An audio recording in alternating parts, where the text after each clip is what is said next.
serta pemberantasan narkoba.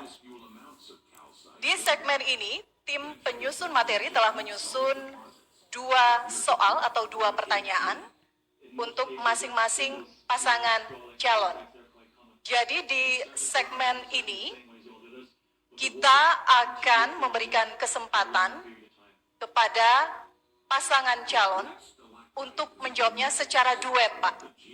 Jadi ketika masih ada waktu, boleh mengisi kekosongan waktu dan melengkapi jawaban atas pertanyaan yang saya ajukan.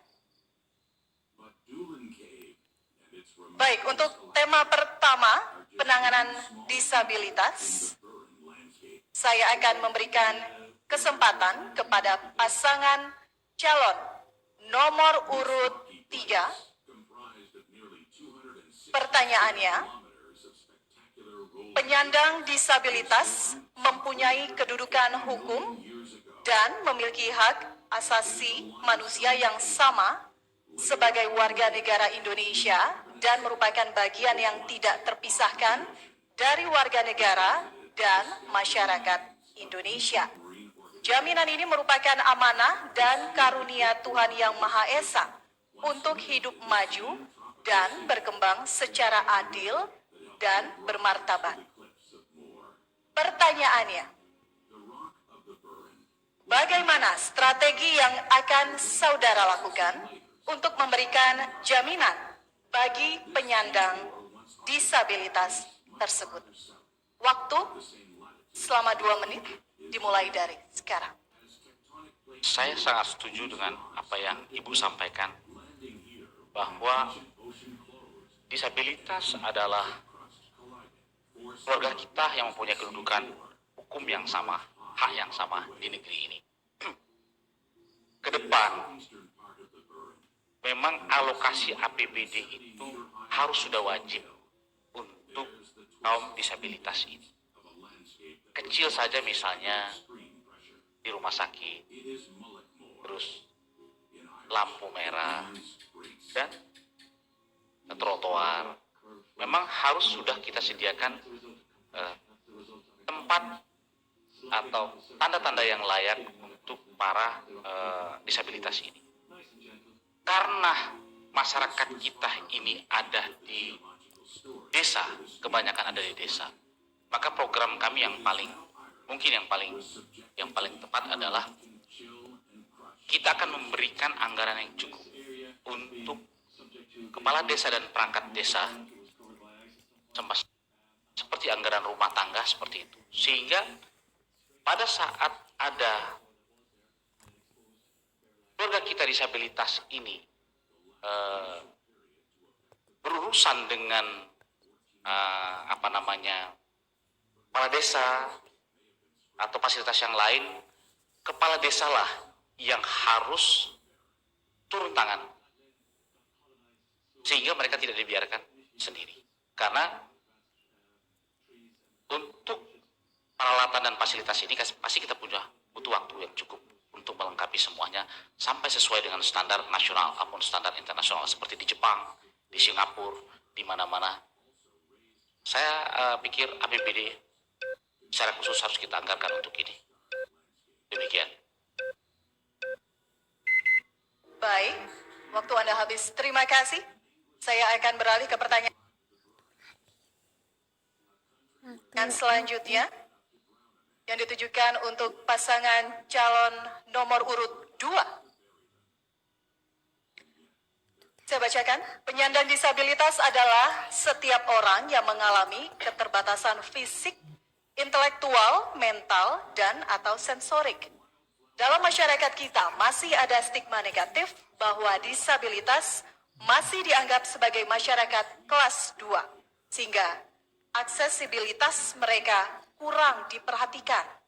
Pertanyaannya, apa program dan langkah-langkah konkret yang akan saudara lakukan untuk mengangkat martabat dan pemberian hak-hak mereka? Waktu Anda, Pak, 2 menit dimulai dari sekarang. Pertama, penanganan saudara-saudara kita yang termasuk dalam kelompok disabilitas itu tidak bisa dilakukan sektoral, tapi dia harus dilakukan secara menyeluruh dari semua aspek. Ada beberapa hal yang bisa kita lakukan. Pertama, kita harus memastikan bahwa kelompok disabilitas itu memiliki akses terhadap sumber daya, terutama pendidikan dan kesehatan. Kemudian yang kedua yang tidak kalah pentingnya, sejak awal kita harus membuat sebuah kelompok pendampingan agar saudara-saudara kita disabilitas itu diberikan sebuah penguatan mental dan pemahaman sehingga memunculkan rasa percaya diri yang baik sebagai segala kelebihan yang mereka miliki, walaupun memang ada kekurangan yang ada dengan mereka. Kemudian yang ketiga, kita ingin memastikan bahwa kelompok disabilitas pada suatu waktu dia memiliki kemandirian, maka membangun namanya rumah produktif untuk disabilitas, pelatihan-pelatihan keterampilan untuk disabilitas, ini juga harus dipastikan tersedia dengan baik. Baru-baru ini kita merubah status sekolah luar biasa yang memang diperuntukkan bagi kelompok disabilitas yang selama ini berstatus sebagai sekolah swasta di bawah yayasan, ini kita ubah menjadi status negeri di bawah pengelolaan pemerintah. Ini adalah bentuk nyata bahwa perhatian kita terhadap kelompok disabilitas adalah betul-betul real dan nyata agar mereka mendapatkan kesempatan itu. Kemudian yang keempat, kita juga memberikan kesempatan di dalam pengangkatan pegawai negeri sipil, tenaga honorer, bahkan termasuk perbankan. Saya beberapa saat yang lalu ada satu kelompok disabilitas masyarakat Bengkulu yang ikut dalam seleksi perbankan, terutama perbankan daerah. Saya betul-betul hubungi dari jajaran manajemen agar mereka diberisi dan bisa diterima sebagai bentuk perhatian sekaligus dan kesamaan hak terhadap kelompok disabilitas.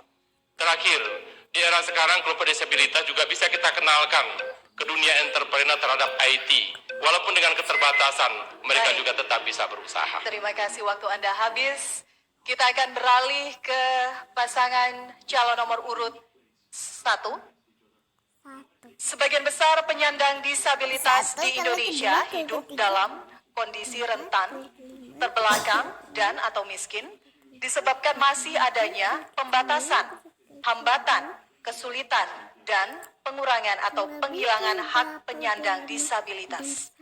Untuk mewujudkan kesamaan hak dan kesempatan bagi penyandang disabilitas menuju kehidupan yang sejahtera, mandiri, dan tanpa diskriminasi, diperlukan kebijakan dan program nyata yang sesuai dengan paradigma kebutuhan penyandang disabilitas. Pertanyaannya, apa kebijakan dan program serta pendanaan yang saudara ajukan untuk mewujudkan kesamaan hak dan kesempatan bagi penyandang disabilitas tersebut? Waktu Anda 2 menit dimulai dari sekarang. Bismillahirrahmanirrahim. Allahumma sholli ala sayyidina Muhammad. Persoalan disabilitas sama dengan persoalan anak yatim, janda tua, lansia. Maknanya adalah APBD provinsi ke depan tidak boleh hanya mencantumkan program pokok pikiran selera gubernurnya saja, tidak boleh. Dia juga harus mencantumkan apa yang menjadi harapan masyarakat. Soal disabilitas, perlu pendataan yang konkret, yang mendetil. Berapa banyak datanya, yang kemudian kita buat programnya. Adakah yang kemudian senang dengan wilayah agama, kita latih dia. Kalau dia Islam, dia bisa menjadi da'i. Kalau dia Nasrani, dia bisa menjadi pendeta yang baik. Hindu, Buddha pun begitu. Kalau dia senangnya, misalnya di bidang kesehatan, maka dia akan dilatih bagaimana kemudian menjadi orang tenaga kesehatan alternatif yang juga bisa memberikan manfaat kesehatan bagi yang lain. Kalau dia senang dengan kesenian, dan tidak sedikit, banyak orang-orang disabilitas yang sangat mumpuni main biola, main drum. Bahkan juga kalau dia senang dengan sport olahraga, maka dia dikhususkan skillnya untuk olahraga saja. Sehingga banyak sekali orang-orang yang disabilitas yang kemudian menjadi pemenang dalam sebuah kompetisi olahraga tertentu.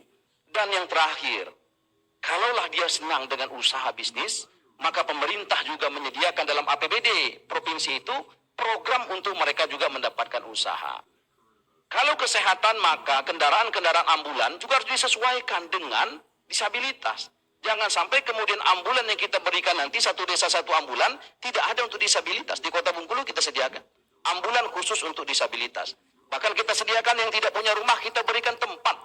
Yang tidak punya usaha, kita berikan tempat usaha. Yang nggak punya modal, kita berikan modal. Yang kepengen alat untuk usaha, kita berikan alat untuk usahanya. Waktu Anda habis. Terima kasih. Kita berikan aplaus untuk masing-masing pasangan calon yang telah menjawab pertanyaan seputar penanganan disabilitas. Kita akan beralih ke tema selanjutnya. Sebelumnya saya infokan, masing-masing pasangan calon menjawab pertanyaan yang telah diundi sebelumnya. Sehingga memang urutannya tiap segmen tadi berubah. Dan kita akan melanjutkan ke tema selanjutnya. Tema ini penting Bapak-Bapak karena masalah pemberantasan narkoba tidak hanya isu di Provinsi Bengkulu saja, tapi sudah menjadi isu nasional, menjadi perhatian kita semua. Dan ini adalah pertanyaan dari masyarakat yang sudah disusun oleh tim penyusun materi. Saya akan memberikan kesempatan untuk pasangan nomor urut 3, pasangan calon nomor urut 3, saya akan bacakan.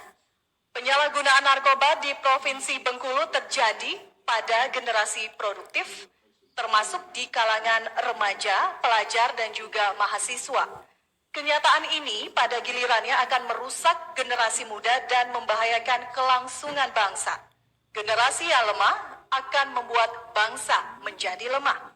Pertanyaannya, apa strategi pencegahan, pemberantasan, dan rehabilitasinya yang akan saudara lakukan? 2 menit dari sekarang. Iya, saya baru saja juga mendapatkan informasi dari BNN bahwa 5 tahun terakhir Provinsi Bengkulu sangat tinggi peningkatan pengguna narkobanya, sangat tinggi.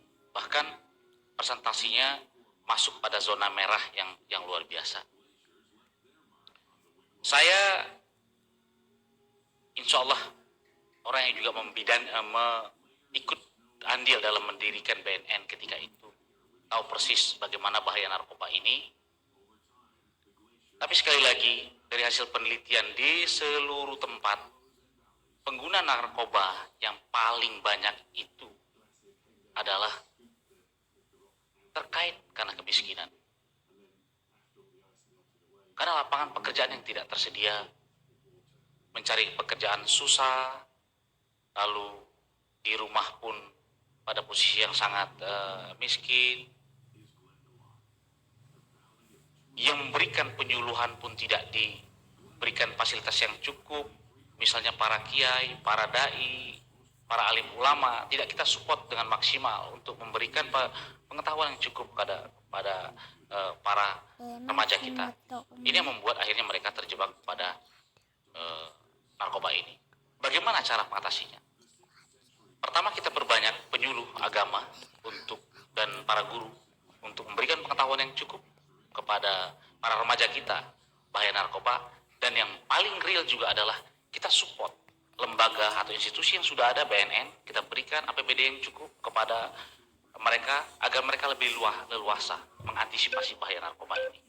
Insya Allah. Dan saya dengar support kita belum saat ini ke BNN Provinsi Bengkulu. Baik, terima kasih. Kita akan berlanjut ke soal selanjutnya.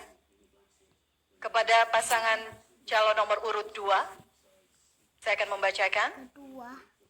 Persoalan narkoba adalah persoalan nasional, karena itu persoalan kebijakan penyalahgunaan narkoba di Indonesia ini masih menjadi persoalan nasional juga. Penerapan sanksi bagi penyalahgunaannya di berbagai wilayah baik di pusat maupun di daerah masih menimbulkan pro kontra. Di Provinsi Bengkulu, pelaku penyalahgunaannya terdiri dari berbagai kalangan dan usia. Pertanyaannya, apa kebijakan dan langkah-langkah strategis yang akan Bapak lakukan untuk memutus rantai peredaran dan penyalahgunaan narkoba tersebut di Provinsi Bengkulu? Waktu Anda 2 menit. Ada beberapa langkah strategis yang harus kita lakukan secara komprehensif yang melibatkan pihak keluarga, masyarakat, dan pemerintah yang dikomandoi langsung oleh BNN terkait dengan upaya pencegahan, pemberantasan, dan penegakan hukum terhadap upaya pencegahan dan pemberantasan narkoba. Langkah yang pertama tentu langkah persuasif, langkah edukasi, bagaimana kita memberikan penjelasan kepada masyarakat Bengkulu tentang bahaya dan jenis-jenis narkoba, agar masyarakat kita bisa melakukan antisipasi dan menghindari barang haram yang merusak masyarakat ini. Kita sudah berhasil membentuk yang namanya Satgas Anti Narkoba Sekolah, di 9 kabupaten 1 kota seprovinsi Bengkulu. Alhamdulillah, sambutan dari anak-anak remaja pemuda kita sangat tinggi. Bahkan pola ini sudah dicontoh oleh Provinsi Sumatera Selatan. Kemudian yang kedua, tentu kita melakukan upaya penguatan kelembagaan terkait dengan posisi BNN agar betul-betul dapat melaksanakan tugas sebagai penyelenggara atau pengatur agar pencegahan narkoba itu betul-betul dapat dilaksanakan dengan baik. Maka penguatan kelembagaan ini juga perlu mendapatkan support dari pemerintah maupun dari pihak swasta. Alhamdulillah beberapa saat yang lalu kita sudah membangun sebuah tempat rehabilitasi narkoba Bengkulu yang dibangun dan didukung oleh masyarakat, para pelaku usaha, dan pemerintah Provinsi Bengkulu. Kemudian yang ketiga, tentu penegakan hukumnya harus betul-betul tegas. Bagi masyarakat yang memang menjadi korban sebagai pengguna dan pemakai, saya selalu menghimbau untuk dilakukan upaya rehabilitasi. Tapi bagi pengedar, apalagi dalam jumlah besar, saya kira tidak punya pilihan lain. Kita harus punya ketegasan. Kalau perlu hukuman mati, tembak di tempat, itu harus dilakukan demi menyelamatkan masyarakat Provinsi Bengkulu. Ketika 3 langkah ini kita lakukan secara bersama-sama, maka saya yakin betul secara simultan bahwa upaya kejadian narkoba di Bengkulu bisa kita atasi secara bersama-sama. Baik, terima kasih. Pasangan calon nomor urut 2, kita akan beralih ke pertanyaan selanjutnya kepada pasangan calon nomor urut 1. Berdasarkan data BNNP Bengkulu tahun 2019, jumlah masyarakat yang terpapar narkoba di Provinsi Bengkulu sangat tinggi, yaitu melibatkan 19.698 orang.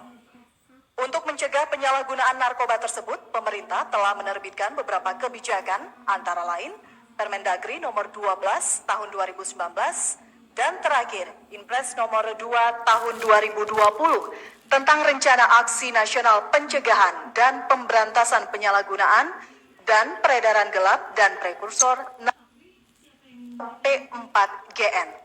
Pertanyaannya, apa program konkret saudara dalam mencegah dan memberantas penyalahgunaan narkoba di Provinsi Bengkulu, serta bagaimana implementasinya dalam alokasi APBD? Waktu Anda 2 menit dari sekarang. Bismillahirrahmanirrahim. Pertama kita harus lihat dulu dari hulunya.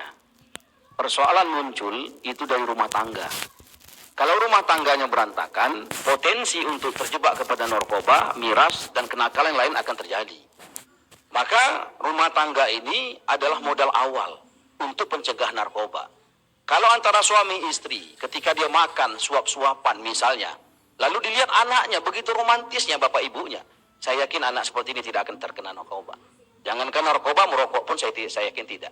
Karena dia bangga dengan ibunya, bangga dengan bapaknya. Tapi kalau hari-hari bapak nempeleng istrinya mencaci maki suaminya, di depan anaknya bagaimana mungkin anak tidak terkena narkoba? Dan kemudian di rumah tangga ini, itu harus dihidupkan agama. Satu cerita di kota Bengkulu.